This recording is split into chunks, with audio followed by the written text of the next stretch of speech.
Hello there guys, it's CoolFox over here, and today I'm bringing you an unboxing and review of the Accfly Smart Wireless Video Doorbell.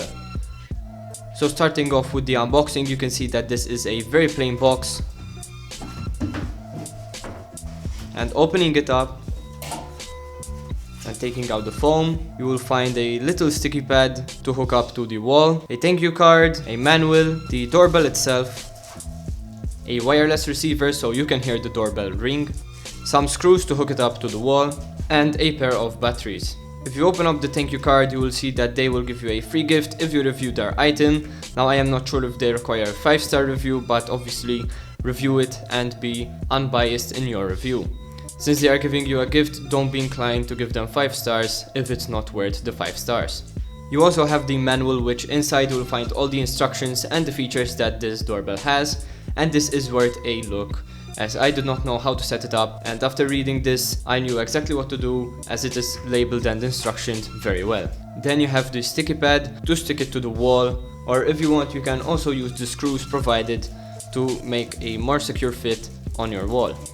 You also get the included batteries, which on the back you have a small notice.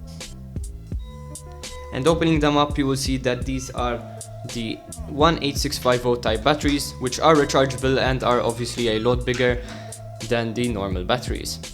And the main item inside the box is obviously the video doorbell itself. You get the 720p camera, an infrared light for night vision, a light sensor to detect if there is enough light outside, a microphone so you can hear what the people are saying outside, the ringer obviously, which is kind of cheaply made, but it does work nonetheless. There is also a little ring around the button, which indicates to the person outside if the call has gone through or not. There is also a speaker so they can hear you, and on the back you have this piece, which is obviously to be mounted on the wall, and you can take it out by sliding it downwards and popping that out.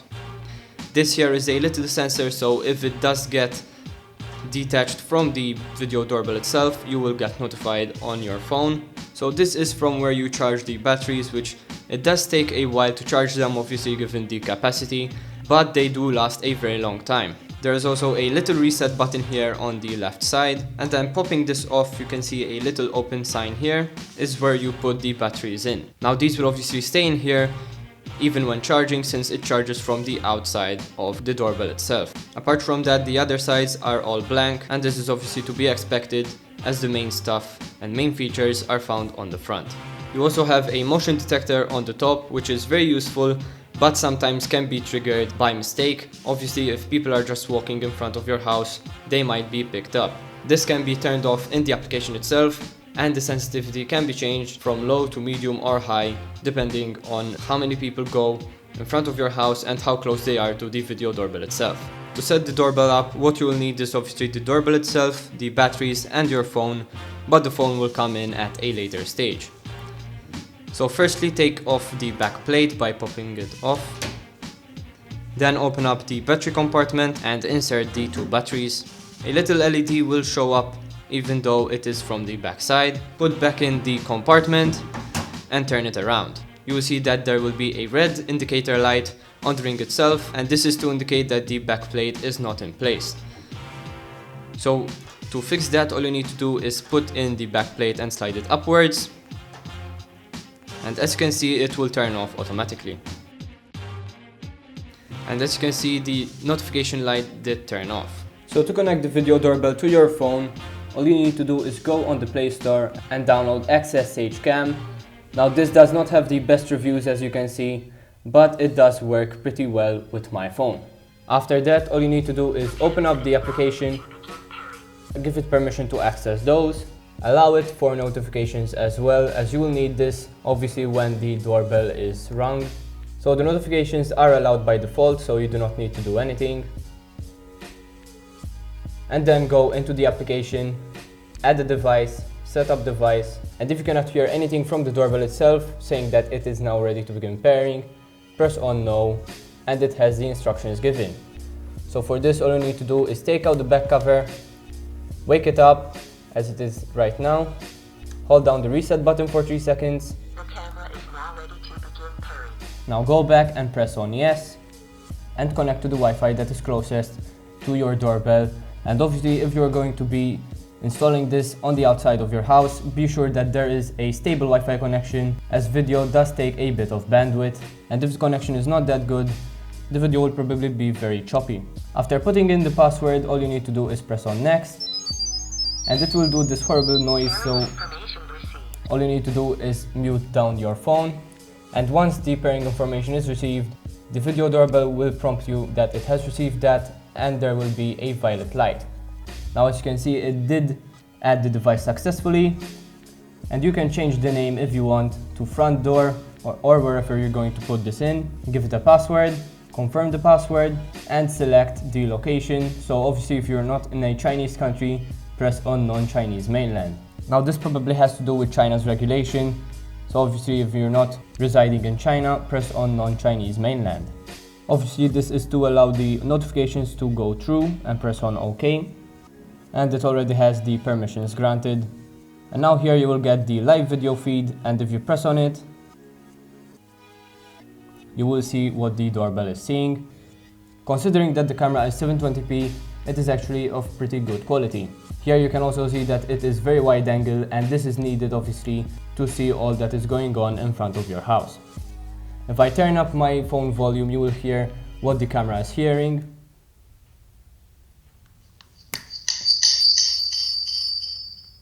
Obviously, there will be some reverb considering that the phone is right next to the camera. But apart from that, the sound quality is pretty good from the camera to the phone, and also from the phone to the camera, it is also pretty good. So to talk, all you need to do is press on the button. Obviously, there will be a bit of reverb here again, and this is to record the session or the person in front of your house. And this is to record the session or the person in front of your house. You can also take a picture, and therefore this is a very useful thing to have, and all the features included in the app are actually pretty good and work well on my device. Apart from that, on the top you have the battery indicator, how many persons are connected to the camera, and the Wi-Fi signal of the camera itself. Now, considering that I am right next to the Wi-Fi router, this is not a very good connection, and even my phone has full bars, but nonetheless it does connect well if the router is close.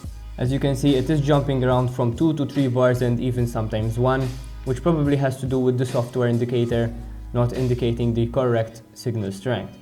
You also have the time and date on top, and this is also useful if you need to record something and have an indication of when that happened. You can also change from SD video to HD video, and this is useful if the camera is not close to a Wi-Fi router. So if it is far away and the Wi-Fi strength is not that good, all you need to do is change it from HD video to SD video, and obviously the picture quality will suffer, but the broadcast will be a lot better. To go into the settings menu, all you need to do is press on the settings tab. And here you will find that there is an SD card already installed in the video doorbell. This is of around 8 GB, which is pretty much enough. But this is obviously considering if you're not going to record a lot of footage. To format the SD card, you have a big blue button here, and all you need to do is press it, and it will take a bit of time to format the SD card. If you want, there is also cloud storage, which I am not sure to where it saves, but I would suggest keeping the cloud storage off if you do not want the footage to be stolen or anything of that sort. Then you also have the environment outside, which you can choose from a bunch of. Then you also have the environment, which you can choose from all of these, and something in particular that I want to show is the night mode. Pressing on it, you can see that the LEDs light up and everything will go black and white. You also have the motion detection here, and you can choose from low, medium and high. I would suggest keeping this off if there is a lot of activity going on in front of your house, and I in fact live in a pretty busy street, so I keep this disabled all the time. You can also disable and enable the LED on the doorbell itself, just by checking the box that you need. And you also have the power frequency, which you can choose from 60 Hz or 50 Hz. So this right here is a small test to demonstrate how the video quality would show if this was mounted on the outside of your door. So let's say that someone presses on the ringer. As you can see, it does take some time usually.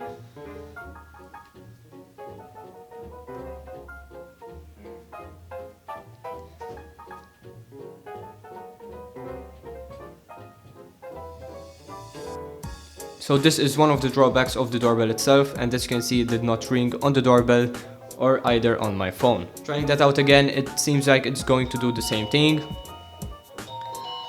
But now it did actually ring. And it is ringing on my phone as well. So if you answer the call, you will get the live broadcast, and I will record this just to show you what the broadcast looks like. So here it seems like there's a bit of delay, and this is probably has to do with the being as strong. There is a big delay from the video itself.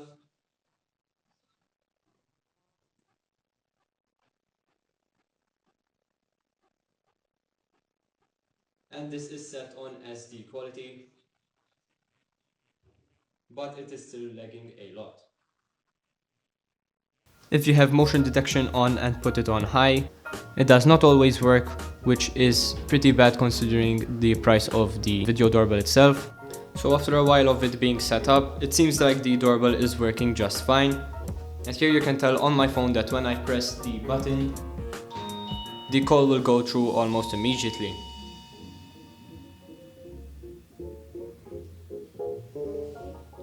And when answering it, you can see that there is not a big amount of latency. And considering that the Wi-Fi router is pretty far away, this is not bad. Pressing the button again after a short while will also trigger the phone, so this is good to see. But the motion detection is not working perfectly and as good as the ring function. In fact, the PIR detection is set on high, and when I move my hand across it, there is nothing happening. It does sometimes trigger, but after a long time, which is not useful at all. But apart from that, apart from the motion detection, the video doorbell works okay for the most part. I did put the power frequency to 60 Hz and 50 Hz and toggle through them, and it does not seem like it makes a big difference. So all you need to do to pair the ringer to the doorbell itself is hold down the top button for 3 seconds until the indicator lights up, and then press the doorbell 3 times to pair it with the ringer.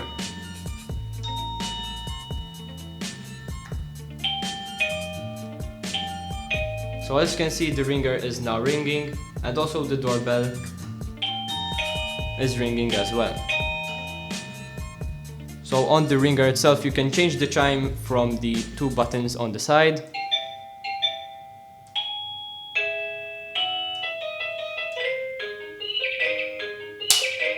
Obviously there are a lot to choose from, and you can also change the volume of it from the same buttons.